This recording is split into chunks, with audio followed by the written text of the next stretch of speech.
ጥይት እየተኮሰሉ ጥይት ተኩሶብናል። ለምሳሌ አንድ ጊዜ ምስራቅ ሐረርጌ ላይ ሚኤሶ የሚባል ቦታ ላይ ስናገለግል አስተምሯቸው ኢሳ አልተሰቀለም፣ ኢሳ አልሞተም፣ ሌላ ነው ስለሚል ሌላ ነው በሱ ቦታ ሌላ ነው የሚል እምነት ስላላቸው ፊልሙ ያው ቻሌንጅም ይዞ ይቀርባል። ቴዎሎጂካሊ ለምን ስቅለት አለ፣ አብዛኛው ሰው ስለ ስቅለት አይቀበልም። ያ ነገር ጥያቄ ይፈጥራል ብዬ አስባለሁና ልክ ስቅለቱ ላይ ስለዚህ ራሳቸው እዛ የቀበሌው ገብሬ ቀም ራሱ ጥይት ተኩሶ ሰዎችን አስከብበን እና ስለዚህ ፖሊሶችም አንዳንድ ጊዜ ይሄዳሉ፣ ግን በዚህ ጉዳይ ላይ ሲመጣ ያፈገፍጋሉ። ስለዚህ ሁላችንም እቃችንን ጥለን ተበታተንን፣ ግን መጨረሻ ላይ ፖሊሶችም አረጋግተው እቃችን ሰብስበን መመለስ ችለናል ማለት ነው። እና ስለዚህ ብዙ ቦታዎች ላይ እንደዚህ አይነት ማነው ሶማሌ ክልልም አዲጋላ የሚባል ቦታ ላይ በጣም እየተኮሰብን ይወጣ ነው። እዛ ቋርጠን እየተኮሰብን ወተናል። በብዙ ቦታዎች ላይ የእግዚአብሔር ጥበቃ ያየንበት እግዚአብሔር በጣም በቃ የሚገርመኝ ነገር ወንጌል ከሚያገለግል ሰው ጋር ጌታ አለው እንዳለ አለ። ስለዚህ ብዙ ሰው ቦታው ላይ ጥይት ቢተኮስ መኪናዎቻችን ቢሰባበሩ እዚህ ማነው ገለምሶ ከሚራችን በፊት አንድ ከተማ አለችና ያቺ ከተማውን ስማጥ ረስቻታለሁ። እዛ ከተማ ዙሪያ ላይ እንዲሁ ስናገለግል ሰዎች አስተባብረው መኪናችንን ሰባብረዋል። ገና እነሱ አንጀምር ነው። ለምን ጎረቤቶቻቸው ቀበሌ ገብረ አሳይተን ስለነበረ ከዛ በኋላንን እነዚህ ሰዎች መጡ ምናምን ነገር ማን ብለው መንገዱ ላይ ግንዶችን ደርድረው ድንጋይ ደርድረው አስቆመው መኪናችንን ሰባብረዋል። ያ ጉዳይ እስከ ፍርድ ቤት ድረስ ደርሶ ሰዎችም ታስረዋል በዛ ጉዳይ ላይና ብዙ አደጋ አድርሰዋል። ግን እኛን እግዚአብሔር ምንም ነገር አልሆነም ነበር እና ስለዚህ እግዚአብሔር በህይወቴ በዚህ አግሎት ውስጥ ጌታ ከኛ ጋር ሆኖ ራሱ ሰርቶ ራሱ ጠብቆን እስካሁን ድረስ እንግዲህ ላለፈው አሁንም እንግዲህ አሁን ኦልሞስት እዚህ ግሬቱ ከገባው ኦልሞስት ወደ 28 ዓመት ገረማ ነው ያለውትና በዚህ ውስጥ ሁሉ ጌታ ረድቶን እያገለገል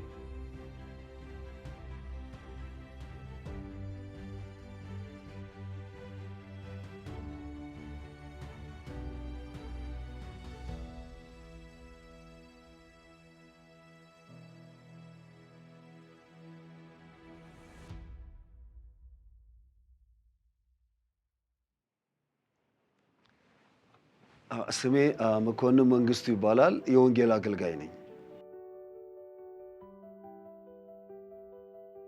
ተወልጄ እንግዲህ ያደግኩትኝ አሁን ኦሮሚያ ክልል ውስጥ ምስራቅ ሐረርጌ ጎረጉት ወረዳ ላፍቶ ጉዶ የምትባል ቀበሌ ገብርያም ተወለድኩኝ። ያው ካራምሌ ከተማ መጣው። ካራምሌ ከተማ ከአንደኛ ደረጃ ከቄስ ትምህርት አንስቶ እስከ 8ኛ ክፍል ድረስ እዛ ተማርኩኝ። የሁለተኛ ደረጃ ትምህርት ቤት ትምህርቴን ከ9 እስከ 12 ደደር ሁለተኛ ደረጃ ትምህርት ቤት ተምሬ አጠናቅቄያለሁ። በወቅቱ የ12ኛ ክፍል ፈተና ውጤት ስላልመጣልኝ በዛ ጊዜ ዩኒቨርሲቲ መግባት አልቻልኩኝም። የወጣትነት የመጀመሪያው ጊዜ ኮሙኒዝም የነበረበት ጊዜ ስለነበረ በዛ ጊዜ ውስጥ ያው የወጣት ማህበር የሚባል አለ። በዛ በወጣቶች ማህበር ውስጥ በተለያዩ ቦታዎች ላይ ሳተፍ ነበረ። እንደውም የወረዳውም የወጣት ማህበር እንትን ነበርኩኝ። የኮሚቴ አባል ሆኜ ሰርቻለሁ። እንግዲህ እዛ ጊዜ ያው እግዚአብሔር የለም የሚባል ነገር በልጅነታችን አስተማሪዎቻችንም ሲያስተምሩ የእግዚአብሔር ሕልውና የሚክድ ስራ ስለነበረ እግዚአብሔር የለም እየተባለ እኛም እንሰማ ነበረ። እኔም እንደገና ደግሞ እንደ ጓደኞቼ እንደዛ በቃ እግዚአብሔር የለም የሚል አሳሰብ ነበረኝ እና ስለዚህ የምናነባቸው የተለያዩ መጽሔቶች፣ የተለያዩ ነገሮች በጣም ልጆች ሆነን ጫት የቃምን በቃ እግዚአብሔርን ያለመኖር ሕልውና የሚክዱ መጽሔቶች ይሄ አለ የመጣው ከቁስ አካል ምናምን እየተባለ እንደዚህ ነገሮች የሚወሩበት ጊዜ ስለነበረ በዚህ አይነት ሁኔታ ውስጥ ነው ያደግኩትኝ። 12ኛ ክፍል ፈተና 12ኛ ክፍል ማለፍ ስላልቻልኩ ወደ ተለያዩ ስራዎችና ወደ ንግድ ስራዎች ነው የገባሁትኝ። በእርግጥ ወደ ንግድ ስራ ከመግባቴ በፊት በጎረጉት ወረዳ እዛው ያለበት ቦታ ላይ ችግኝ ጣቢያ ኃላፊ ሆኜ ሰርቻለሁ በልጅነቴ። እኔ ያለሁበት በተለይ ችግኝ ጣቢያ በአመት 1 ሚሊዮን ድረስ ችግኝ ያፈላ ነበረ ጎረጉት ወረዳ ካራምሌ ከተማ።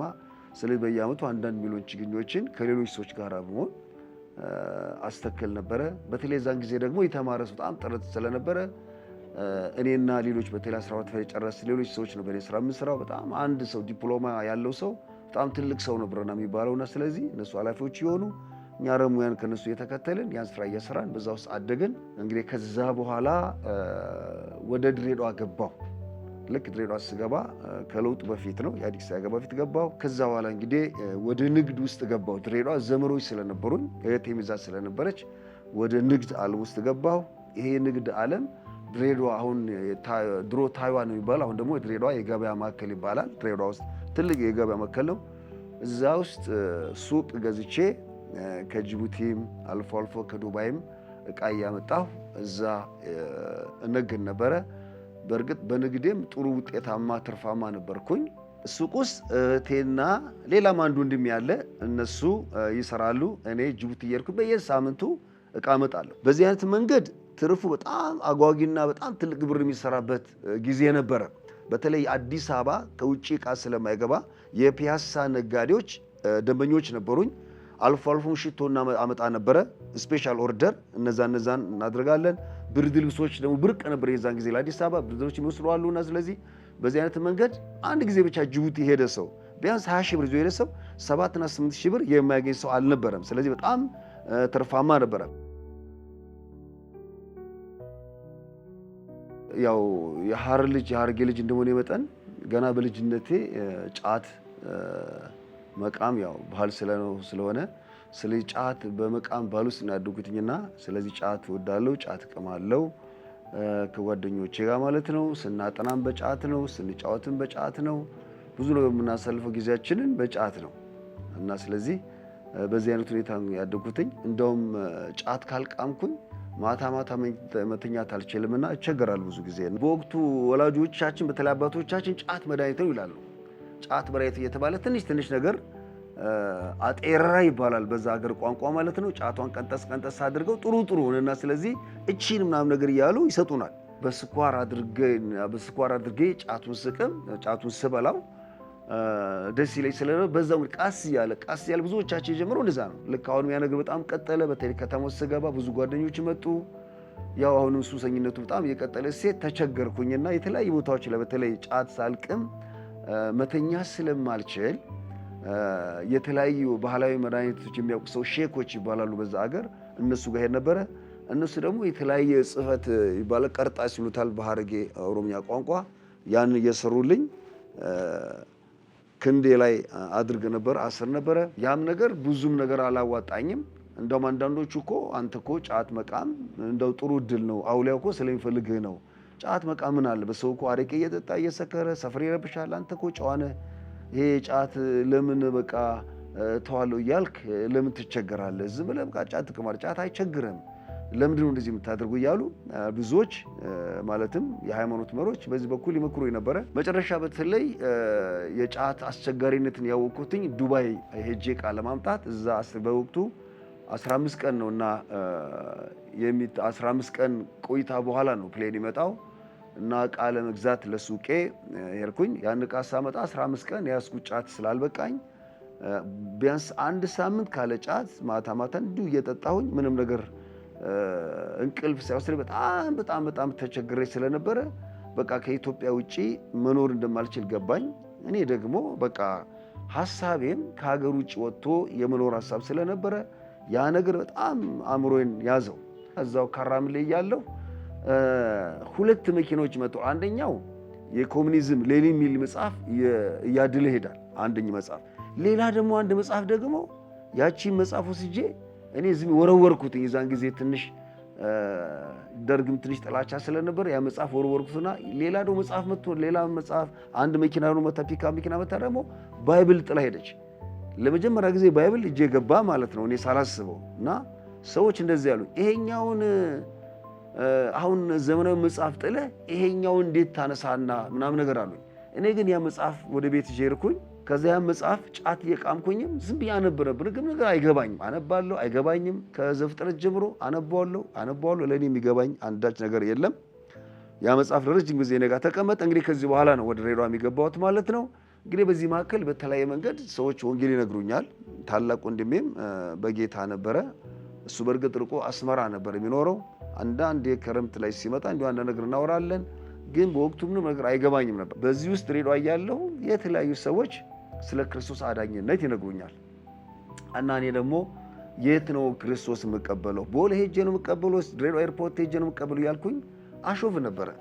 እና በተለይ አንዲት ሲስተር መስታወት ካሳይ ትባላለች። የአክስቴ ልጅ ነች። እሷ የጤና ባለሙያ ነች። እንደገና ደግሞ በጌታም ነበረች።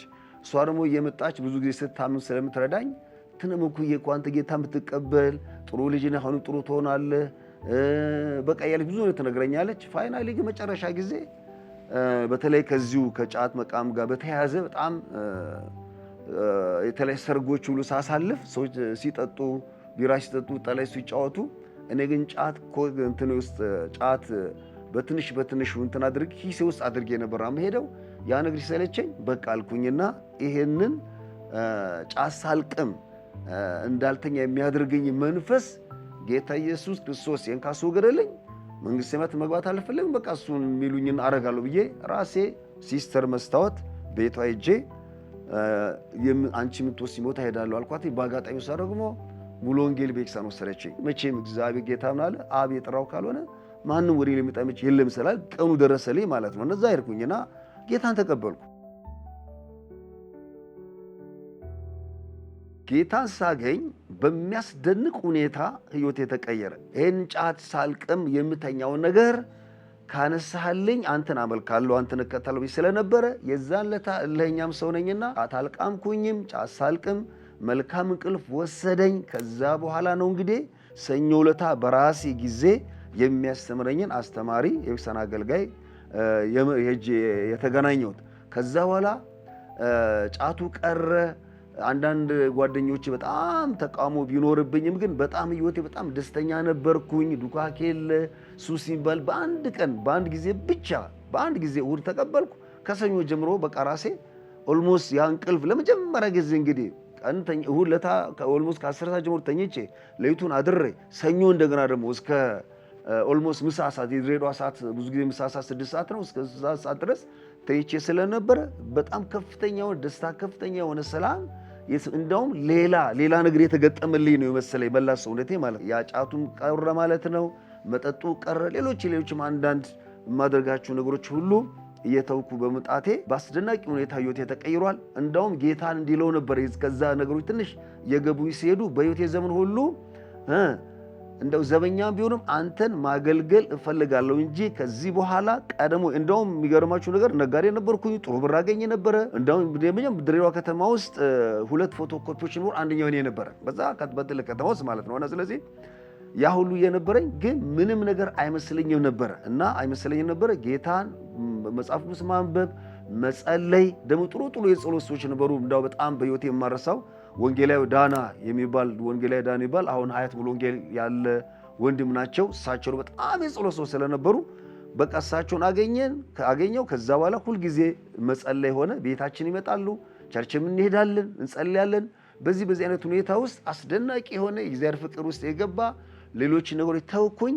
ግን ከውጪ ያለው ተቃውሞ ከውጪ ያለው ስድብ ከጓደኞቼ ጋር እንዳለ ሆኖ ግን በግል ህይወቴ በጣም ነበር የተቀየረው ማለት ነው። ለዚህም እግዚአብሔር እጅግ አድርጌ አመሰግናለሁ። በወቅቱ ላይ የታይዋኑ ቴክስ ጴንጤ ሆነ እየተባለ ነበር የሚወራው እና ስለዚህ ያው ስኒከር ነበር የምለብሰው ድሬዳዋ ውስጥ እንግዲህ ጂንስ ነበር የምለብሰው ሸሚዝ ነበርና ስለዚህ የታይዋኑ ቴክስ ይሉኛል፣ አንዳንዶቹ የታይዋኑ ፈረንጅ ይሉኛልና ስለዚህ ልክ ወደ ቸርች ሲሄድ የታይዋኑ ቴክስ ጌታን ተቀበለ፣ የታይዋኑ ፈረንጅ ጌታን ተቀበለ ይላሉ።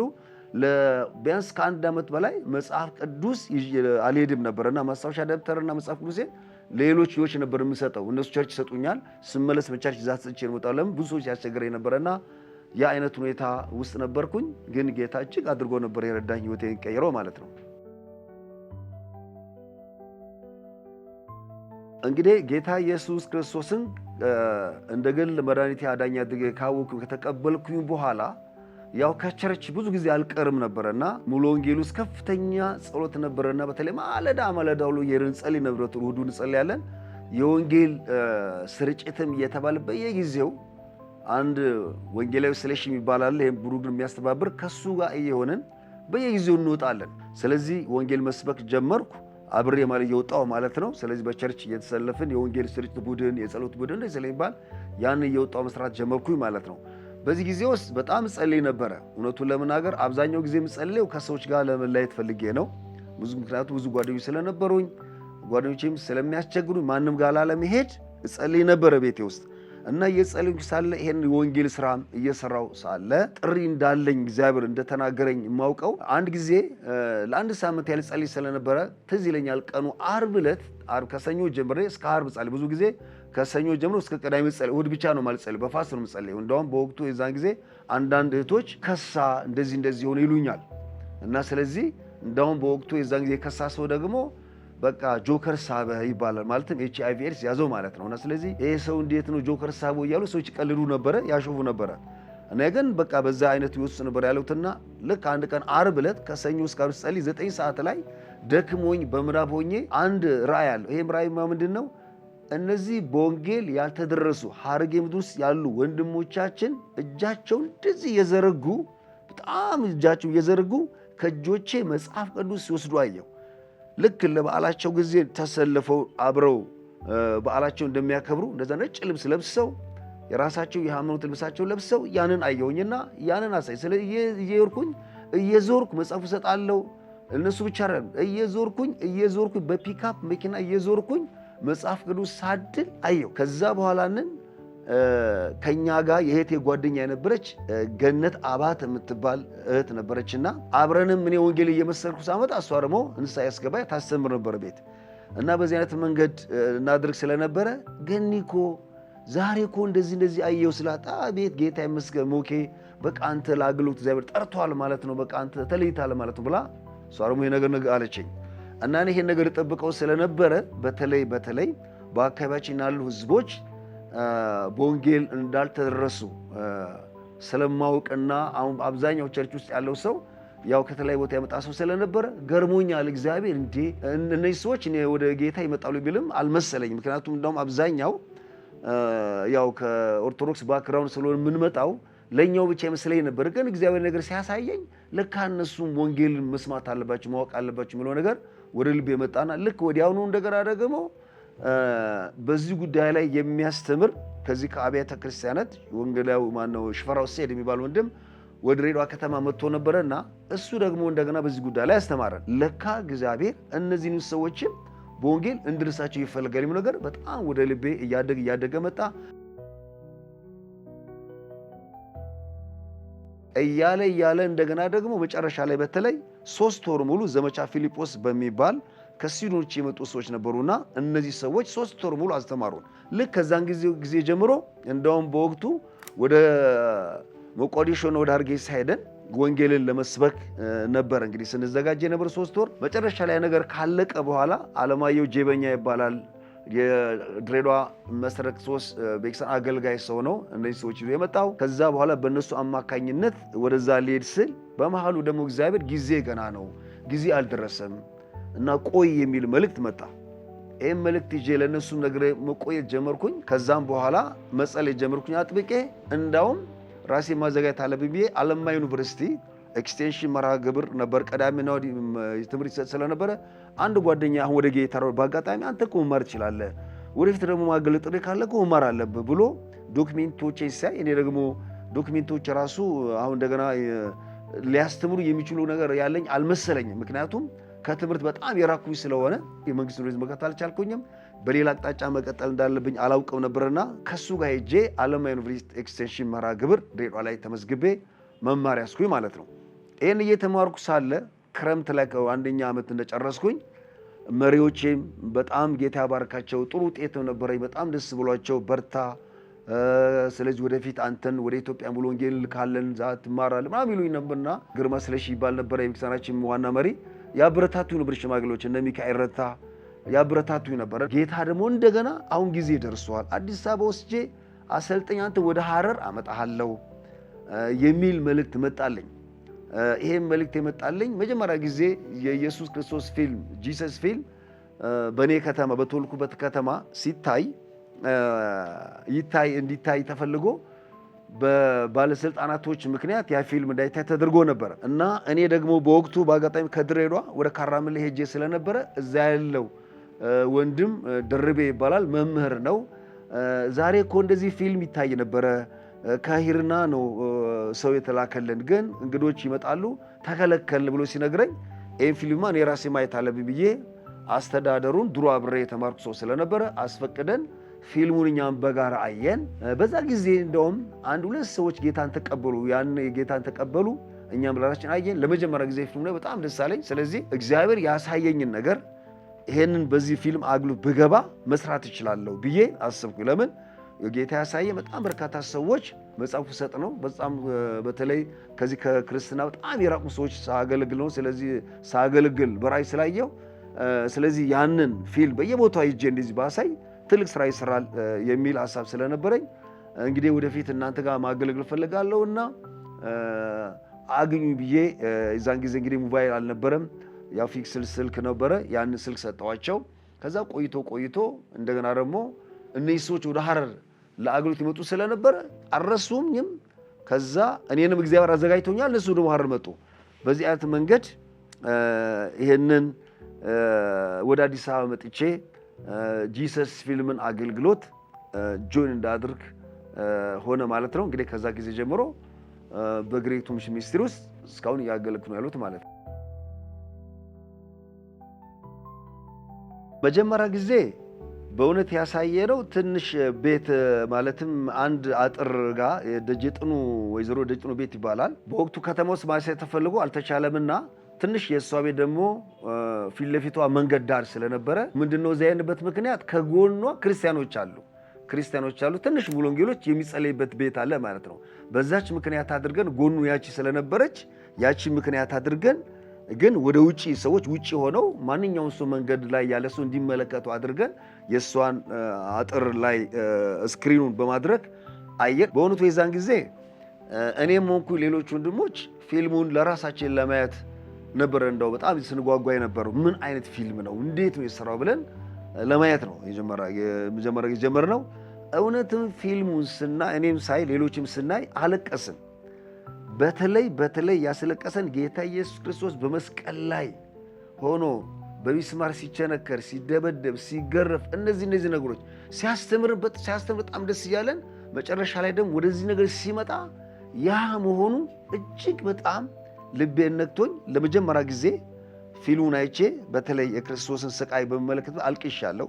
ሁላችንም ያለቀስን በወቅቱ የነበሩ ወንድሞች አለቀስን። እኔም አለቀስኩ፣ በጣም አዘንን። በኋላ ተነሳ። ነገር ግን ጌታ ኢየሱስ ክርስቶስ ብቻም ያን ብናነበውም ደግሞ በአይናችን እንደዚህ ስናየው እውነት ሆኖ እንደተገለጠ በጣም እግዚአብሔር አመሰግን። እሷ ደግሞ ከቤቷ ወጥታ ውጪ ሆና ልክ ከኛው ጋር ፊልሙን ታይ ነበርና እሷም ከኛ ጋር ታለቅስ ነበር፣ አለቀሰች። በእውነት የዛን ጊዜ ጌታን ተቀበለች። ስለዚህ መጀመሪያ ጊዜ እንግዲህ የፊልሙ ሳይ አስለቀሰኛል ማለት ነው። ስለዚህ ያንን በማየቴ እንደገና ይሄንን ኢየሱስ ክርስቶስን ስቃይ ለሰው ልጅ የከፈለውን መስዋዕትነት በምድር ሁሉ ላይ እየዞርኩኝ ማሳየት አለብኝ፣ ጌታ እርዳኝ ብዬም ያንተን የምስራች ያንተን አዳኝነት ሁሉ ቦታ ሰብካለሁ ብዬ የዛን ጊዜ ወደ ጸሎት ነው ራሴ የቀየርኩት ማለት ነው። የትኛውን መስዋዕትነት ከፍዬ የነገር አገለግላለሁ ብዬ ለዛ ነው እንግዲህ ለነዛ ለወንድሞች አሁን ራሱ አለ ኤርሚያስ ነው አንደኛው ዘሪሁን ይባላል። ኮሙኒኬት ያደረገኝም ዘሪሁን ነው ወደዚህ አግሎት እንደገና እንድገባ። ስለዚህ በዚህ አይነት መንገድ ነው እንግዲህ የዛ ፊልሙ ሳይ አንደኛ በጣም ተሰምቶኛል። ሁለተኛ ነገር ደግሞ ያንን በየቦታው እየዞርኩኝ ባሳይ ሰዎች ይድናሉ ብዬ የዛን ጊዜ ያቺ ሴት ስለዳነች በዚህ አይነት መንገድ ወደ ልቤ ገባ ማለት ነውና ስለዚህ በዚህ ነው ወደ አግሎት እንድገባ ቻልኩት ማለት ነው። ድሬዳዋ ላይ ያለን ወንጌል ስርጭት እንሰራ ነበረ። ጥሩ የጸሎትና የወንጌል ዘመን ነበረ። ለመጀመሪያ ጊዜ ስቴዲየም ላይ ኮንፈረንስ ይደረጋል ተብሎ ፕሮግራም ተዘጋጀ። እንግዲህ ስቴዲየም በደርግ ጊዜ ዝግ የነበረችው ቤተክርስቲያን ስቴዲየም ላይ ደግሞ ትወጣላችሁ በአደባባይ ወጣቻለሁ የሚል መልእክት የሰሙ ከኛ ፊት የነበሩ ታላላቆቻችን ስለነበሩ በጣም በቃ የሚያስገርም ነገር ስለነበረ ህዝቡ ሁሉ ድሬዳዋ ከተማ ያለ ክርስቲያን በሙሉ ተነቃቆ እንትን ተብሎ ወንጌል ስርጭት ስልጠና ወስደን ወንጌልን ስራ ነበር። አንድ ጊዜ እኔና አንዲት እህት ድሬዳዋ አሸዋ ወደሚባለው ቦታ ላይ ሁለት እየሆን ስለምንወጣ በአጋጣሚ ከሷ ጋር አብሮ ደርሶኝ አብረን ይላልም ማለት ነው። አብረን ስንሄድ እኔ ለአንድ ሰው ወንጌል መሰክራለሁ፣ እሷ ደግሞ ከኔ ጋር ቆማ ነበረ። ሌላ አንድ ሰው ደግሞ ምን ያደርጋል? ነይና ንገረኝ ይላታል። ነይና ንገረኝ ሲላት እሷ ተከተለው ትሄዳለች። እኔ እዚህ ጋር ጨርሼ ዞር ስል እሷ ወደሱ የቀረበች ነው ያለችው። ልጁን ዝም ብዬ ሳይ ወደ ልቤ ያን ነገር መጣና ሁለት አድርጉ ጌታ ያላካቸው ምናምን ነገር ቢለው ነገር መጣና ሊቷን ተከተልኳትኝ እና ልጁ እዛው ካሸው ውስጥ የወጣ ሰው ይመስላል። እዛው እንትን ያለ ነው አለባበሱ ሁኔታ ያስታውቃል። ከዛ በኋላ ልጁ ልክ እንደዚህ ጩቤ ይዟል። ትንሽ ጩቤ ነው የያዘውና ለካ ሊቷን ሊጎዳ ነው። እኔ በኢየሱስ ስም ብዬ ስጸልይ እንትን ስናገር ልጁ እዛው አሸዋ ላይ ወደቀ። ልጅቷ ዋይ ብላ እንደዚህ አቀፈችኝ። ከዛ እኔ ልጁ ጋር ሄድኩኝና ትንሽ ጩቤ ነው የያዛት። ከዛ በኋላ ልጁን ንስሐ አስገባሁት፣ መከርኩት። እዛው ነው በቃ ላበላብ ሆነ ራሱ ኦልሬዲ መንፈስ ነው ወጣላት። እኔ በኢየሱስ ብቻ ምስል በቃ አሸዋ ላይ የተዘራው ልጁና በጣም ገርሞን በቃ ያቺ ልጅ በጣም እንደው በዛ ጊዜ ማለት እሷ ነው ወደ ማልቀስ ነው የገባችው። ለምን አላየችውም? እሷን ግን እግዚአብሔር ልጅቷን የሚጠብቅ ስለነበረ ይመራን ስለነበረ የዛን ጊዜ ያ ልጅ ያ መንፈስ ወደቀ ማለት ነው። እንደዚህ አይነት ነገሮች እዛ ከተማ በነበርኩበት ጊዜ ገጥሞኛል ማለት ነው። እንግዲህ ክብር ለእግዚአብሔርን። እንግዲህ መጽሐፍ ቅዱስ በእናንተ መልካም ስራ ይጀምር ያለ እኔ ጀማሪ ያለው እግዚአብሔር ጀመረብኝ እንጂ እኔ እግዚአብሔር ስራ መጀመር አልችልም። ራሱ ጌታ ነው የጀመረው። በእግዚአብሔር ጸጋ ነው የሰራው። ከኔ የሆነ አንዳች ነገር የለም። ስለዚህ ሁሉ ነገር ያደረገው ጌታ ነው። እኔ የምችለውን አቅም እየጸለይኩኝ መታዘዝ፣ ጌታ መከተል ብቻ ነው ያደረኩትኝ። ጌታ ስለሰራው ስለየትኛውም ስራ ሁሉ ክብር ለሱ ብቻ ይሁን። በጣም ሁልጊዜ የሚገርመኝ ጌታ ኢየሱስ ክርስቶስ ታላቁን ተልእኮ ከሰጠ በኋላ የሰጠው ትልቁ ተስፋ ምንድነው? እነሆ እስከ ዓለም ፍጻሜ ሁልጊዜ ከእናንተ ጋር ነኝ የሚለው ነገር በህይወቴ ላይ በጣም ስጋ ለብሶ ያየሁት ነው። አንድ ጊዜ አፋር ክልል ውስጥ ከጓደኞቼ ጋር ሆነን ፊልም ለማሳየት ነው። እኔና አብርሃም አያሌው አማን ይባላል ሶስታችን ሄድን እና እኛ ቋንቋውን አናውቅም። አፋረኛ ቁጭ ብሏል እኛ ቢሮ ማለት ይሄ አፋረኛ ተሰርቶ ለምኑ የተቀመጠው። እኛ ተወርዋሪ ቡድን ነው ብያቸዋለሁ። ሶማሌ ክልል እንገባለን። ስለዚህ በየቋንቋው ያለው ፊልም የማሳየት ኃላፊነት ስለነበረብን አሁን ጸልየን አፋር ቋንቋን ይዘን ሄድን እና እንግዲህ አፋር ክልል ውስጥ በተለይ አዋሽ በታች ስትሄዱ ከአዋሽ አርባ በታች ወደ ታች ሄዳችሁ በሩ ቁጥር ክርስቲያኖች ምናምን ነገር ብዙ አታገኙ። በተለይ አንድ ቦታ ላይ ገዳማይቱ የምትባል ቦታ ላይ ሶማሌና አፋር ድብልቅ ነው። በወቅቱ ምንም ክርስቲያን አላገኘንም እና እዛ ቦታ ላይ ፊልሙ ለማሳየት ወሰነን። ሰው ስንፈልግ አፋረኛ ተናጋሪ አናውንስ የሚያደርግልን አንድ ጫት ነጋዴ የወሎ ልጅ ቋንቋ የሚችል አገኘንና እሱን የቀን የሚያገኘውን በቀን ውስጥ የሚያገኘውን ብር ነገረንና 50 ብር እንደሚያገኝ በቀን ነበር ነገረን። የ50 ብር ዛኝ ትልቅ ብር ነው። ያን 50 ብር እኛ ሰጣለን፣ ዛሬ ከኛ ጋር በመኪና እየዞርክ ለጥቂት ጊዜ ያህል ነው ብለን በአማርኛ ጽፈን ሰጠ ነው። አማርኛም ያነባል ቋንቋውንም ይችላል። ካጠናው በኋላ በመኪና እየዞርን መናገር ጀመርን። ለጎሳ መሪ ለወቅቱ ለነበረው ለጎሳ መሪና አንድ ደግሞ ጡረተኛ ወጡ ፖሊስ ነበሩና እሳቸውና አንድ የጎሳ መሪ በጎሳ መሪና በእኚህ በጡረተኛ ሰው ነው እዛ አካባቢ የዛን ጊዜ የሚተዳደሩት ማለት ነው። እና የዛን ጊዜ አሁን ያለው አፋር ክልል ከተማም አልተመሰረተም እና ያናውስ ከተደረገ በኋላ ህዝቡ በጣም ንቅል ብሎ ተሰበሰበ። በእውነት ተሰበሰበ። በጣም የሚገርመኝ ነገር ፊልሙን ከመጀመሪያው እስከ መጨረሻው እስክንጨርስ ድረስ ምንም ነገር በቃ ንፋስ እንኳን አልተንቀሳቀስም ነበረ። ከዛ አመስግነን እንግዲህ ልጁ ነው የሚነግርልን ለነሱ እናመስግናለን ብለን ስለ ክርስቶስ ተናግረን ከዛ ጨረስን። ከዛ ማደሪያ ቦታ ስላልነበረ ሆቴልም አልጋም ያዝበት ቦታ ስላልነበረ ከሐረርጌ ተወላጅ የሆነች አንድ ሴት አለች። ጫት ትሸጣለች፣ ሻይ ትሸጣለች፣ ፉል ትሸጣለች እና ለመክሰስ የሷን ፉል በልተን ስለነበረ እሷ ቤቷ ፊት ለፊት የሆነ ባዶ ቦታ ነገር አለ። እዛች ትንሽ ቦታ ላይ ድንኳናችንን ተክለን እንረፋልናት። ይቺም ሴት ምንም ነገር አላለችም፣ ፈቀደችልን። ያው ደመኛ አደረግናት ማለት ነው በአንድ ቀን። ከዛ በኋላኛ ድንኳናችን ውስጥ ገብተን እሷ ጋር ሻይ ጠጥተን ፉላችን በልተን ሌላ ነገር አይሰራም፣ ፉልን ነው ብቻ ነው እንግዲህ። መክሰሳችን ፉል ነበረ፣ እራታችን ፉል ነበረ። ያን በልተን ተኛንና መጨረሻ ላይ 11 ሰዓት ላይ ሲሆን ገደማ እኔ በጣም ሽንት ወጥሮኝ ነጭ ጃፖኒና ነጭ ቁምጣን የለበስኩትኝ። ሁላችንም እንግዲህ ሙቀት ነው፣ ድንኳን ውስጥ ነው ያለነው። በጣም ይወብቃል። ሁሉም ሰው በቃ ሽርጥ ብቻ እየለበሰ የውጭ ሱሪ እንኳን አውልቆ ነው የሚተኛው። ከዛ እኔ ሽንቴ ወጥሮኝ ስወጣ ሴትየዋ አላላለ ኮቱም ያለችኝ ኡመኒ በር ሆኖ ቀውያ ከነት ስኒ ቀቤ ስኒ ፊት አለችኝ። ሰዎች እኮ ማስ ከ30 በላይ ምን ክላሽ ይዘው ሊጨርሷቸው ነው አለችኝ። እኔ የወጠረኝ ሽንት የት እንደገባ ግራ ገባኝ። በድንጋጤ ተያዝኩኝ። ከዛ ጓደኞቼን አማን አብርሃም አማን ተነሱ ምናምን ብዬ እነሱን ቀስቅሼ ከዛ በኋላ ተያይዘን ወደዛ ሽማግሌው ጡረተኛ ፖሊስና ወደ ጎሳ መሪው ጋር ሄደን ዕቃችን እንዳለ ትተን ከዛ እንደሄድን በአጋጣሚ ደግሞ ሰውየውን አገኘ ነው። ሰው ስናገኝ እንደዚህ ችግር ተፈጥሮብናል፣ ሰዎች ሊመቱን ነው ምናምን ነገር አልነው። እኛ እንደው ሊገሉንም አላልንም። ከዛ ሽማግሌው መጡ። ከዛ በኋላ ስንሄድ እውነትም ማአት ክላሽ ያዙ ሰዎች ድንኳናችን ከባዋል። ሌሊት እንግዲህ 3 ጊዜ ነው ያነጣጥሩብን አሉ እና መጥተዋል። ከዛ በኋላ ይሄ ጎሳው መሪ አናገራቸው። ሲያናገራቸው በቋንቋችን የኛ እምነት ውጪ የሆነውን ክርስትና ለምን በእኛ ምድር ላይ ይናገራሉ፣ ያስተምራሉ፣ ሴቶችን አበላሹ፣ ልጆችን አበላሹብን፣ ይህን ፊልም ያየ ሰው ክርስቲያን ይሆንብናል ብለን ሰግተናል ብለው ተናገሩ ማለት ነው።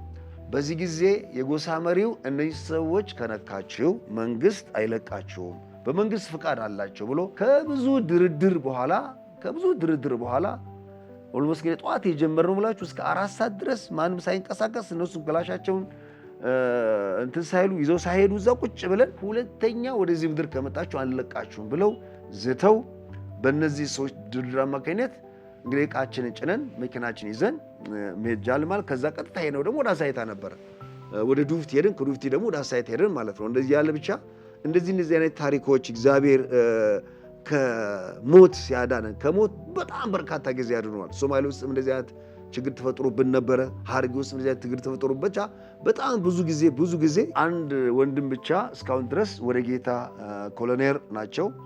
እሳቸው ወደ ጌታ ሄደዋል እና ስለዚህ በዚህ አገልግሎት ማለት ነው በአጋጣሚ እንግዲህ በጥይት ተመተው በዛ አገልግሎት ምክንያት ወደዚህ ሸዋ ውስጥ ነው እሳቸው ህይወታቸው አልፏል።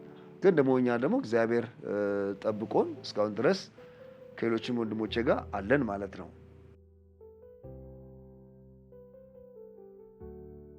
ወደዚህ አገልግሎት ስመጣ በርግጥ ቤክሳም መሪዎችን አማክሬ ድሬዳዋ ሙሉ ወንጌሎች ደብዳቤ ጽፈው እንዲሸኙኝ ጠየቁኝ።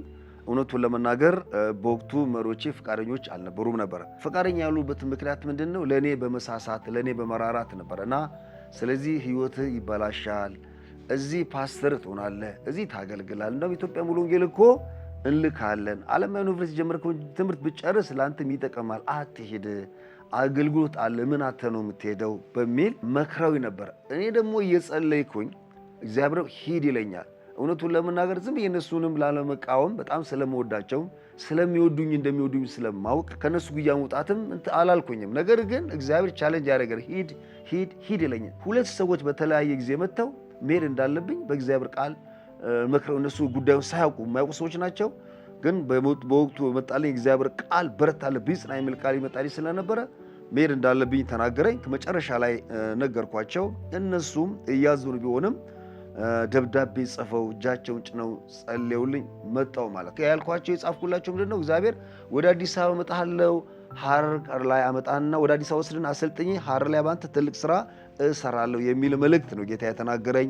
ወደ ሐረር መጣለው ብዬ ነው የገባሁት። ልክ እንግዲህ እንደዚህ ብዬ እንደገባሁኝ በ1991 90 መጨረሻ ላይ ነው የገባሁት እዚህ እንግዲህ 91ን 92ን 93 3 ዓመት ብቻ አዲስ አበባ ዙሪያ በማገልገል 94 ላይ ሐረር ቢሮ እንድከፍት እኔና ወንድሜ ኤርሚያስ አጥነተን ቢሮ እንድንከፍት ሐረር ከተማ ላይ ተላክን ማለት ነው። እግዚአብሔር የተናገረው ነገር እኔ ሳላውቀው ምንም ነገር ሳላውቀው በህይወቴ ተፈጸመ ማለት ነው። ልክ በቃ ይሄ ነገር ሆነ። ሐረር ሄድን፣ ቦታ ፈለግን። ከዛ በኋላ 8 ይሆን በጂሰስም የታቀፉ ሰዎች እና እዛ ሄደን 94 ላይ መጀመሪያው መስከረም ላይ ቢሮውን ከፍተን እዛ ማገልገል ጀምር ማለት ነው። እንግዲህ ከዛ በፊት እንግዲህ በአገልግሎቱ በጂሰስ ፊልም በተለይ ተወርዋሪ ቡድን ውስጥ ገብቼ ወደ ምስራቅ ሐረርጌ ወደ ሐረርጌ ውስጥም ወደ አፋር ውስጥም ወደ ሶማሌ ውስጥም ስናገለግል ነበር። ሐረር እንግዲህ የነበረውን አገልግሎት ቢሮ እንደከፈትን 2 ቡድን ነበረንና ስለዚህ አንደኛው ምስራቅ ሐረርጌ ላይ እንዲያገለግል ሌላው ደግሞ ምዕራብ ሐረርጌ ላይ እንዲያገለግል ተደርጎ ነበር የምናገለግለው እና እንደዚህ ስናገለግል እንግዲህ ከሐረር እየተነሳን ወደ ተለያየ ቡድኖች ወደ ተለያየ ቦታዎች ሄድን። በተለይ ደግሞ ምዕራብ ሐረርጌ ውስጥ አገለግል ነበርና አስበት ፈሪው ዙሪያ ማለት ነው እያንዳንዱ ወረዳ ውስጥ ገብተን እዛ ካሉት ቤተክርስቲያን አባላቶች ጋራ ራያችን በማካፈል ለነሱ እንደገና ደግሞ የጸሎትን ወንጌል ስርጭት ስልጠና እነዚህ ነገሮች ብዙ እንሰራለን እና መስክ ላይ ፊልም እናሳየን የወንጌል ስርጭት ስልጠና ስጣለን በተለይ አራቱን ፈሳጎች እናስተዋውቃለን የጸሎትን ደግሞ አገልግሎቱን በጸሎት መደገፍ እንዳለባቸው እኛም ለአገልግሎት ስንወጣም ሆነ የወንጌል አገልግሎት ካለ ጸሎት አይሆንም ይያለን ይሄ ነገር ቀዳሚና ወድ እናሰለጥናለን በተረፈ ደግሞ ቢያንስ 15ቱን ቀን ሙሉ ነው የምንቆየው 15ቱን ቀን ሙሉ ከሰኞ አንስተን እስከ ዓርብ ድረስ ፊልም ማሳየት ላይ እናተኩራለን ማለት ነው እንደዚህ ያደረገን አንድ ጊዜ ስንወጣ ከ10 እስከ 15 ሾው ፕላን አድርገን ነው የምንወጣው የት ቀበሌ ገብረው እንደምንወጣ ፕላን አድርገን እንወጣለን በዛ መሰረት እዛ አካባቢ ከወረዳ አስተዳደር ደብዳቤ ያጻፍን እየሄድን የራሳችን ደግሞ ፌደራል መንግስት የሰጠን ፍቃድ ከዞን አስተዳደርም አንዳንድ ጊዜ እናወጣል ያን ይሰን አያይዘን በየቦታው እየሄድን ማለት ነው ያንን አገልግሎት እናገለግላለን እንግዲህ በዚህ ጊዜ ውስጥ እውነቱ ለመናገር ገጠሩ ስትሄዱ መብራቱን ራሱ ይዛችሁ በመሄዳችሁ ራሱ መብራት ሰው ራሱ ከሩቅ እየመጣ ሆርን ስፒከር ነው ያለን በአንድ ጊዜ 4.5 ኪሎ ሜትር ድረስ ይሰማል ከተለያየ ቦታዎች ላይ ሰው ተሰብስበው በደንብ አድርገው ወንጌል ይሰማሉ በደንብ አድርገን እንሰብካለን መጨረሻ እንግዲህ ስቅለት ላይ በሚሆንበት ጊዜ አንዳንድ ተቃውሞችን እያስነሱ ያው ችግር መፍጠራቸው አይቀርም ማለት ነው እንግዲህ በዚህ ውስጥ ብዙ ተግዳሮቶች ውስጥ አሳልፋም ማለት ነው እንግዲህ የኢየሱስ ክርስቶስ ፊልም ለማገልገል ስንወጣ በየቦታው ፊልም እናሳያለን በመረጥናቸው ወረዳዎችና ቀበሌዎች ጋር በያንዱ ፕላን ፕሮግራም ይዘን ለምሳሌ አሁን በዚህ ጊዜ ጡሉ ወረዳ ላይ እናሳያለን ብለን ካል ጡሉ ወረዳው ስንት ገብሬ ማህበር አለ እንደገና ደግሞ ብንሄድ ምን አይነት ሰዎች አሉ ማለትም አንዳንድ ቦታዎች ላይ ትንሽ ቢሆኑ 3ም 4ም 5ም ቢሆኑ የመንግስት ሰራተኞች ክርስቲያን ሆኑበት ቦታ አለ ስለዚህ ያ አለ ወይ የለም ወይ ብለን አይደንቲፋይ እናደርጋለን እንደዚህ አይደንቲፋይ ካደረግን በኋላ ክርስቲያኖች እዛ ካሉልን ብዙ ይረዱናል ማለት ነው እዛ ካሉ ይረዱናል ከዛ እነሱ ይዘን አገለግል ክርስቲያን ደግሞ ከሌለበት ቦታ ደግሞ ቢሆንም በቃ ጸልየን በራሳችን ያው ብዙ ጊዜ ሀርጌ ውስጥ ፊልሙ ራሱ የቋንቋው በኦሮምኛ ስለሆነ በተለይ መጀመሪያ ጊዜ የምናሳየው ቋንቋ በተለይ የኦሮምኛ ቢሆንም የወለጋ አካባቢ ያለው ቋንቋ ስለነበር አንዳንድ ግርታ የሚፈጥር ነበር እኔ ግን ደግሞ የዛ አካባቢ ተወላጅ በመሆኔ በተለይ አናውንስ አረግ በጣም ደስ ይላቸው ነበር ኦዱ ገመቺሳ ፊልሚ ድንቂሳ ዱፍተኒ አከላልተኒ ምናምን በየስናገር ሰዎች በጣም እየተገረሙ ከየት የመጣ ቋንቋውን እያሉ ይሰማሉ ሌላ ደግሞ አንድ ከዚህ አካባቢ ከሸዋ ደግሞ ሄዳ አንድ ሌላ ጓደኛ ያለ አዱኛ የሚባለው እሱ ደግሞ አናውንስ ሲያደርግ በቃ ከአካባቢው ቋንቋ የተነሳ እንትን ስለማይል እኔ አንድ ጊዜ በተለይ መቻራ የሚባል ቦታ ላይ ሁሉ ጊዜ እዛ አካባቢ ያሉ እንትኖች የማይረሱት ነገር እና ይሄንን አናውንስ ያደረግን ስንዞር እኔ በመጀመሪያ ተናገርኩኝና ቀጥሎ ወንድሜ አዱኛ ሲናገር ሰዎች መተው አቲኡስ እንዱበቲን አፋንከኛ ሜት ይላሉ ማለት ነው አንተ አትናገር የኛ ቋንቋ አይደለም እሱ ይናገር ይላሉና ስለዚህ ብዙ ጊዜ እኔን የምናገረው ሀርጌ ውስጥ እኔን የምናገረውና ምክንያቱም አክሰኑ በቃ የኔን እንትን በቃ የኛ ቋንቋ ነው ይላሉና ከዚህ የተነሳ ያናገራለው ሰዎች በቋንቋቸው በባህላቸው ከቀረብናቸው ጥቂት ሰዎች ናቸው የሚቃወሙት መጨረሻ ላይ ባይዘዌ እኔ ሄጄ አይቼ ረጅም ጊዜ ማለት ነው ይሄን ፊልም ካገለገልኩኝ በኋላ በሐረርጌ ቋንቋ የጂሰስ ፊልም እንዲታተም ብዙ ጥያቄ አቅርቤ በእውነት ጌታ ምረርቶኝ አሁን በሐረርጌ ቋንቋ በራሱ በሐረርጌ ኦሪጂናል ቋንቋ የጂሰስ ፊልም ተዘጋጅቷል ያንን እኔ በወቅቱ ሐረር ቢሮ ኃላፊ ነበርኩኝና ያ ነገር እንዲሰራ አድርጌ ለምን ሁለቱ ስናያቸው የሚላይበት ፓርት ነበርውና በተለይ እንደገና ደግሞ የሐረርጌ ቋንቋ ራሱ ማከል ያደረገ አዲስ ኪዳን መጽሐፍ በዛው ሀገረ ተወላጅ ባቶ ሸምሰዲን አብዱ አሜሪካ ነዋሪ ናቸው የሚኖናይ ሰው ናቸው በሳቸው መጽሐፍ ተዘጋጅቶ ስለነበረ ያን መጽሐፍ መሰረት ማድረግ ከዛ በኋላ በሐረርጌ ቋንቋ ይሄ ፊልም እንዲሰራ አድርገናል አሁን እግዚአብሔር ይመስገን ምርቱ አለ ማለት ነው ግን አብዛኛውን የጨፈጨፍ ነው ከዚህ ምዕራብ መጣው ቋንቋ ነበር ስንጠቀም የነበረው እሱ መሃል ላይ እኔ አብራራ ነበር አስረዳ ነበር እና ቃስ ያለን እንግዲህ ይሄን ይመስላል በተለይ የመስኩ አገልግሎት የረር ወረዳ ላይ የወረዳ አስተዳዳሪ ሶማሌ ነው ይሄ ሰው ሉትራን ቤተክርስቲያን ሚሽን ትምህርት ስለነበራቸው ድሬዳዋ ተምሯል እና ድሬዳዋ ሲማር እንግዲህ እስከ 5 ያፍል እዛ እንደተማር ነግሮኛልና እኛ ደብዳቤ ይዘን በየቀበሌው ገብሬ ማህበር ደብዳቤ እንዲጽፍልን ሊቀመንበሮች እንዲፈቅዱልን ያንን ይዘን ገባን። ሰዎች እንደውም በዛ ጊዜ የነበሩ ክርስቲያን መንግስት ሰራተኞች እንደው ይሄ ነገር እንዴት ነው ይቻላል ወይ? እንዴት ነው የመጣችሁት? ፍቃድስ ታገኛላችሁ? ኧረ እባካችሁ ይሄ ነገር አይሆንም፣ እኛኑ አሰልጥኑና ሂዱ ያሉን የቤክሳን መሪዎች ነበሩ። እና ትዝ ይለኛል በጣም ነው የለመኑን።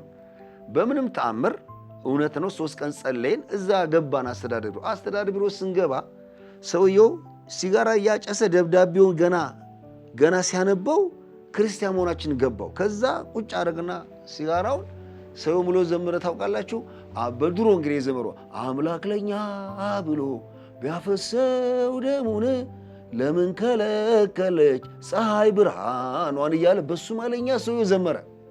ይህንን እኮ እኛ ልጅ ሆነን እዛ ስማር እንዘምር ነበረ። ሉትራን 5 ያብል ተምሬያለሁ። አሁን ያቺ ሉትራን አለችው ወይ ብሎ ጠየቀን። ቆይቷል ከደሱ ከሀገርም ውጪ ቆይቶ ነው የመጣው። ይሄ አሁን እናንተ ያመጣችሁት ነገር ለኛ ህዝብ የሚቀበል አይደለም።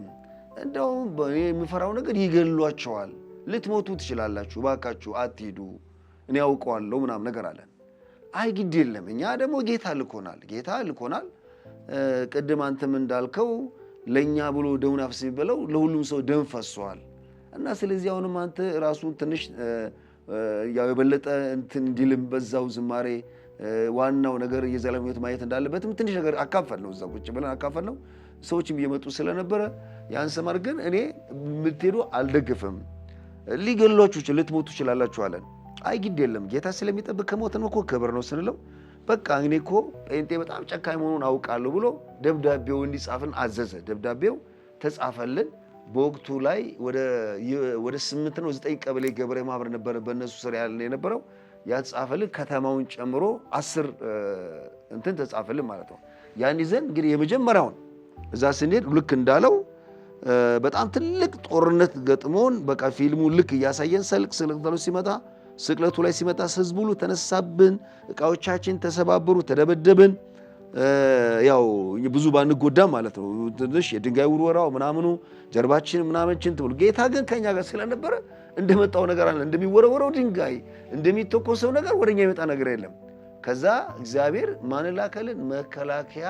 በአጋጣሚ ለካ እኛ ሜዳችን አይተው ለምን እንደመጣን ለምን እንደምንሄድ ግራ ገብቷቸው እነሱም ያዩ ነበረ ከርቀቱ። ስለዚህ ልክ ረብሻው ሲነሳ እነሱ መጥተው ምን አደረጉን? ለምን መጣችሁ? ለምን እዚህ ምን ሰራላችሁ አለን። አሳየናቸው ፍቃድ አለን እኛ ከፌዴራል መንግስት። ታዲያ ለምን በቤተ ክርስቲያኖች አታሰዩ ማለት? አይ ፌዴራል የፈቀደልን በየቦታው እንድናገለግል ነው፣ ህጋዊ ሰዎች ነን።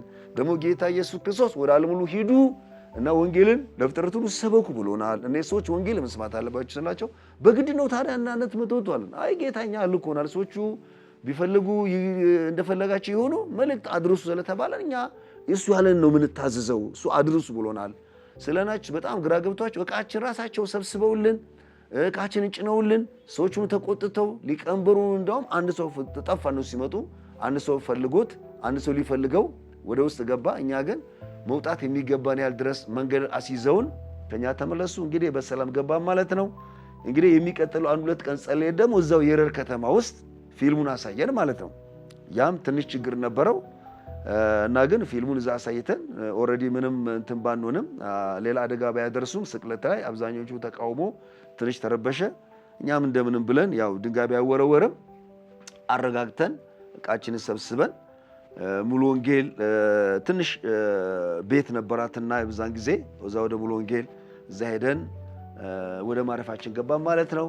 እንግዲህ እግዚአብሔር ከዚህ ሁሉ የሚያድን አምላክ ነው። ሁሉ ጊዜ ወንጌል የሚያገለግሉ ሰዎች ወንጌል ተግዳሮትም አለው፣ እግዚአብሔር ጥበቃም አለው። ሁለቱም አብሮ ነው የሚሄደው። እግዚአብሔር መጠበቃችን ደግሞ የሚታወቀው ችግር መጥቶ ሲያድነን ነው። ካለ እግዚአብሔር ፍቃድ በስተቀር ማንም ሰው ጌታም ይላል ቃሉ ይላል ከራሳችሁ ጸጉር ካለ እግዚአብሔር ፍቃድ በስ አንድም በምድር አትወርቅም ስለሚል እስካሁን ሳትወርቅ እንግዲህ እዚህ ደረጃ እኔም ደርሻለሁ። ክብር ለእግዚአብሔር ነው። እንግዲህ ሀረርጌ ውስጥ መጀመሪያ በእርግጥ አገልግሎት የጀመርኩትኝ አዲስ አበባ ላይ ነው። አዲስ አበባ ዙሪያ ሆኜ ወደ ሀረር ሳልገባ ሐረር ቢሮ የተከፈተው 94 ዓመተ ምህረት ነው። እኔ እንግዲህ 93ንም 92ንም 91ንም እዚህ ቅድም በተለይ አፋር ክልል እና ወደ ሶማሌ ወደ ተለያዩ ቦታዎች ላይ ከአዲስ አበባ እየተነሳን አንድ ተወርዋሪ ቲም ተብሎ ተመድቦ በዛ ውስጥ ሆኜ ከሁለት ወንድሞቼ ጋር በተለይ ከአማንና ከአብራም ጋር ሳገለል ቆይቼ ከ94 ጀምሮ ሐረር ውስጥ እንግዲህ አስቡት 94 እስከ 2007 ድረስ ማለት ነውና ለ13 ዓመት ያህል እዛ ቆይቻለሁ። እንግዲህ በዚህ 13 ዓመት ውስጥ ኦልሞስት 6ቱን ዓመት ያህል የሐረር ቢሮ የደቡብ ምስራቅ ኢትዮጵያ ያለው ኢንግሬሽን ቢሮ በኃላፊነት ስመራ ቆየው። ከዛ በፊት ደግሞ እንግዲህ በየቦታው እየሄድኩኝ አንድ ጊዜ ድሬዳዋ ዙሪያ፣ አንድ ጊዜ አስበት ፈሪ ዙሪያ ላይ ቲም ሊደር ሆኜ አገልግያለሁ። ከዛ በኋላ እንደገና 2007 ዓመተ ምህረት ጀምሮ እስካሁን ድረስ በግሬት ሞሽን ሚኒስትሪ ኢትዮጵያ ናሽናሊ የሚሽን ዲፓርትመንቱን እንዳስተባብር ተደርጎ አሁን በተለይ በሰሜንና በምስራቅ ሰሜንና ምስራቅ ኖርዝ ኢስት ኢኒሺዬቲቭ ብለን የሰሜን ህዝቦችን በወንጌል ለመድረስና ምስራቅ ኢትዮጵያን ያሉ ህዝብ በወንጌል ለመድረስ ቢያንስ በዚህ ሰዓት ላይ 150 ሚሽነሮች በእነዚህ ክልሎች ተሰማርተው ያገለግላሉ። እነዚህ ሰዎች ማሰልጠን መከታተልና ከቤክሳን ጋር ደግሞ የሚሽኑ ስራ የበለጠ የወንጌል ያልተደረሰበት ቦታ ላይ እንዲሰራ ለማድረግ ቸርችን ሞቢላይዝ ማድረግ በዚህ ውስጥ አሁን እስካሁን ድረስ እያገለግሉ ይገኛሉ ማለት ነው።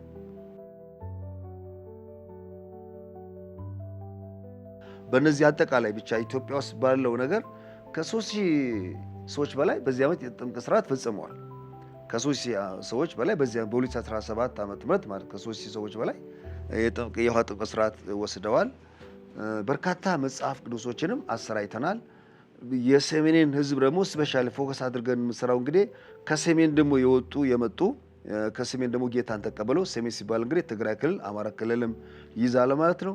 እነዚህ ሰዎች ቢያንስ ሰሜን ላይ እንዳው አሰልጥነናቸው። ምክንያቱም ምንም ነገር ብዙ ጊዜኛ የወንጌል ልኮችን ሊላካሉ። በነዛ በወንጌል ልኮች አማካኝነት ወደ ጌታ መተው ስልጠና ወስደው ስራ የሚሰሩ ሰዎች በራሳቸው ባሉበት ቦታ ላይ የትም ቦታ ሳይሄዱ በራሳቸው መንገድ ስራ የሚሰሩ ከ2000 በላይ ሰዎች ሰልጥነዋል ማለት ነው። በዚህ ዓመት ብቻ ነው። በየዓመቱ እንደዚህ አይነት ሰዎች ይሰለጥናሉ። በየዓመቱ እንደዚህ ሰዎች ይሰለጥናሉ። ስለዚህ ሰዎች ግን ማሰልጠን ነው። እኛ የምናስተምራቸው ነገር የለም። በገባቸው መንገድ በተረዱት መንገድ ባሉበት አካባቢ ላሉበት ህዝባቸው ወንጌልን የሚያደሩ ሰዎች ናቸው። አንዳንዶች በስልጠና ነው እንጂ ምንም ንክ የለንም ከኛ ጋር ምንም ንክ የላቸው። ሌሎችን እንኳን እኛ ትንሽ ትራንስፖርት እየደገፍን እንዲያገልግሉ የምናደርግ ሰዎች ቢኖርም ከነሱ ጋር ያልተቋረጠ ግንኙነት ቢኖረን እነዚህ ደግሞ ሌሎቹ አሁን የነገርኳችሁ እነዚህ ሰዎች ግን በራሳቸው መንገድ ስልጠና ብቻ ወስደው መጽሐፍ ቅዱስ ብቻ እየወሰዱ ማህበረሰባቸውን በወንጌል እንዲረዱ የምናደርጋቸው ሰዎች ናቸው ማለት ነው። እንግዲህ ዛሬም የሚሽኑ ስራ በጣም ሰፊ ነው። እኔ አሁን ብዙ ወጣቶች በሀገራችን ውስጥ አሉ። እንደውም አብዛኛው ወጣት ነው ይባላል። በቃ ዩኒቨርሲቲ ጨርሰን ስራ የለም፣ ስራ አጣን፣ እነዚህ ያሉ በተለይ የክርስቲያን ልጆች እግዚአብሔር ማንኛውን ሰው መቼም እግዚአብሔር በዓላማ እንደፈጠረው ያምናሉ። የትኛውን ሰው በዓላማ የተፈጠረው በተለይ ደግሞ ክርስቲያን የሆኑት ወንድሞች ልጆቻችንን በራሱ አጀንዳና በራሱ ፕሮግራም ነው ያዳናቸው ደግሞ የዳነ ሰው ሁሉ ደግሞ ሁለተኛ ቆሮንቶስ ምዕራፍ 5 ቁጥር እንደሚናገረው 17 ላይ በቃ የማስታረን ቃል በእናንተ ውስጥ አኖረ ስለሚል እነዚህ ልጆች የመንግስት ስራና የግል ስራ ከመፈለግ ጌታ ፈቃድ ምንድነው? በወንጌል ያልተደረሱ ማረስ የት ነው? የት ልትልከኝ ትፈልጋለህ? ምክንያቱም ሰራተኛው ጥቂት ነው፣ መክሩ ብዙ ነው ይላል። ገና ኢትዮጵያን እኮ ለማዳረስ አሁን ያለው በእጃችን ያለው ክርስትና በእጃችን ያሉ ወጣቶች ገና አይበቁም ብዬ ነው የማስበው። ምክንያቱም በእያንዳንዱ ወረዳ ራሱ 30 ሰው ብናስቀምጥና አንድ ገበሬ ብንሰጥ ያን መጨረስ አይችልም። ስለዚህ በጣም ሰፊ የሆነ የሥራ በር ስላለ እኔ ለወጣቶች መክረው በእውነት ትልቁ ነገር ማሰለፍ መልእክት ጌታ በኔ ያለው ዓላማ ምንድነው? የት ሊሄድ ይፈልጋል? የትኛው ማህበረሰብ በወንጌል ሊደርስልት ይፈልጋል የሚለው ነገር አስበውና ጸልየው በኤክሳም መሪዎችን በዚህ ሁኔታዎችን በሮችን አመቻችተው ልጆቹ ለከበረ ዓላማ ልልካቸው እንጂ ጌታ የሚፈልገው ስራ ፈት አድርጎ ዩኒቨርሲቲ ስለጨረሱ ለማስቀመጥ አይደለም። ስለዚህ ስራው ሰፊ ነው። በሮች ብዙ አሉ።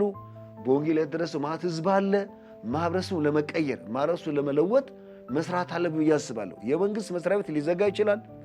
የግል ድርጅቶች የሥራ በር ላይኖራቸው ይችላል። ግን ሰፊ የሆነው የእግዚአብሔር መንግስት እጅግ በጣም ሰፊ የሆነው ማንንም ቢመጣ የማይሞላ የእግዚአብሔር መንግስት ሰፊ ስራ ስላለ ወጣቶች እኔ እመክራቸዋለሁ፣ ጸልዩ። ቤተክርስቲያን መሪዎችም ደግሞ ወጣቶች አነሳሱ፣ ተስፋ እንዲቆርጡ አታድርጉ። የከበረ ስራ በምድር ላይ ከሚገኝ ስራ ሁሉ የበለጠ የከበረ ሽልማት ያለው አንድ ሰው ሲልን እኮ በሰማይ ታላቅ ደስታ ይሆናል እንደሚለው ቃሉ አንድ ሰው እንኳን ለማዳን የሚላክ ሰው ቢኖር በሰማይ ታላቅ ደስታ ይሆናል ስለሚል ስራ ሰፊ ስለሆነ በዚህ መንገድ ራሳቸውን ወጣቶቻችን እንዲያዘጋጁ ጸልያለሁ።